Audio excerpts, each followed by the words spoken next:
दोस्तों इस बॉक्स में है नाइकी रेवोल्यूशन 6 रनिंग शूज, जिसके बारे में हम इस वीडियो में बात करने वाले हैं। तो इस वीडियो में हम इस शूज़ को रनिंग, वॉकिंग, कैजुअल हर तरीके से टेस्ट करने वाले हैं कि इस शूज़ का जो परफॉर्मेंस है वो कैसा है। बट परफॉर्मेंस को टेस्ट करने से पहले मैं आपको इस शूज़ का एक क्विक ओवरव्यू दे देता हूँ। जैसा कि आप देख सकते हैं कि जो शूज़ का बॉक्स हमें रिसीव हुआ है वो काफ़ी ज़्यादा अच्छी कंडीशन में है। वाइब्रेंट ऑरेंज कलर के बॉक्स पे नाइकी का जो लोगो है वो काफ़ी ज़्यादा अट्रैक्टिव लग रहा है। और बॉक्स पे आपको दो जगह पे लेबल देखने को मिल जाएगा। जो बैक साइड में लेबल लगा हुआ है यहाँ पे शूज़ के एमआरपी और मैन्युफैक्चरिंग से रिलेटेड सारी इन्फॉर्मेशन देखने को मिलेगी। प्लस बॉक्स के साइड में एक और लेबल लगा हुआ है जहाँ पे शूज़ का आर्टिकल नंबर, कलर और शूज़ का साइज़ की डिटेल मेंशन है। बॉक्स ओपन करने पे जो शूज़ है वो फर्स्ट इंप्रेशन में एकदम स्पोर्टी लुक देता है। इसके पीछे दो रीज़न है। पहला रीज़न ये है कि इस शूज़ का जो स्ट्रीमलाइन बॉडी डिज़ाइन है जो रनिंग करते वक्त इस शूज़ के एयर रेजिस्टेंस को मिनिमाइज़ करता है। और दूसरा रीज़न है मिनिमल ब्लैक एंड वाइट का कलर कॉम्बिनेशन।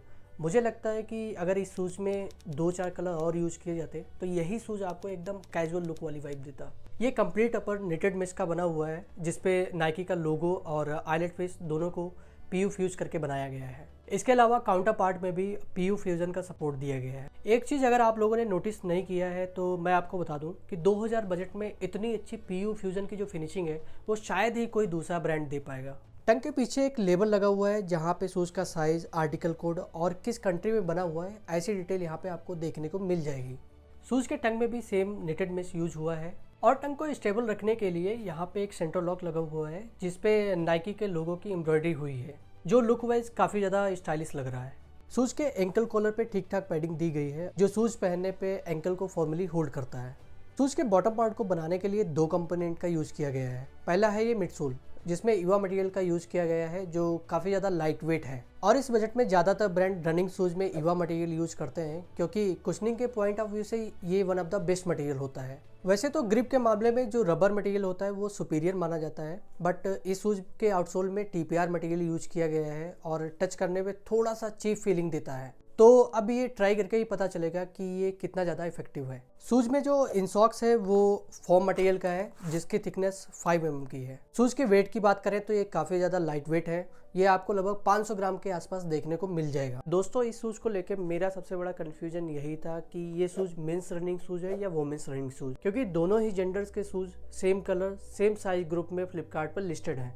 तो ये डिफ्रेंशिएट करने का सबसे ईजी तरीका यही है कि जो टंग पे लेबल लगा हुआ है अगर उसमें यूएस और यूके साइज में जो डिफरेंस है वो एक का है तो आपने मेंस रनिंग शूज़ खरीदा है, यानी कि आपने करेक्ट शूज़ खरीदा है। बट अगर डिफरेंट एक से ज़्यादा है तो आपने गलती से वोमेंस शूज़ खरीद लिया है। तो फाइनली समय आ गया है इस शूज़ के रियल लाइफ एक्सपीरियंस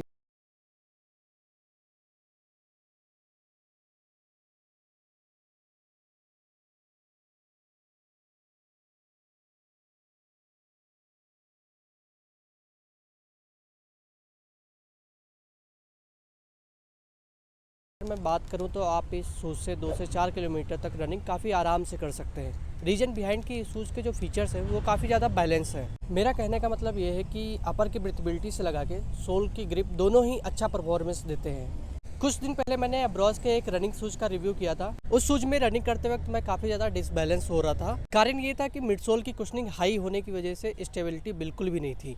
लेकिन ये शूज़ इतना स्टेबल है कि रनिंग करते वक्त मुझे ऐसा बिल्कुल भी फील नहीं हुआ कि मेरा जो पैर है वो आउट ऑफ कंट्रोल जा रहा है। टोटल 10 किलोमीटर तक रनिंग करने के बाद मुझे रियलाइज़ हुआ कि अगर इस शूज़ की जो कुशनिंग है थोड़ी और ज़्यादा होती तो इस शूज़ को लॉन्ग डिस्टेंस रनिंग के लिए भी यूज किया जा सकता था।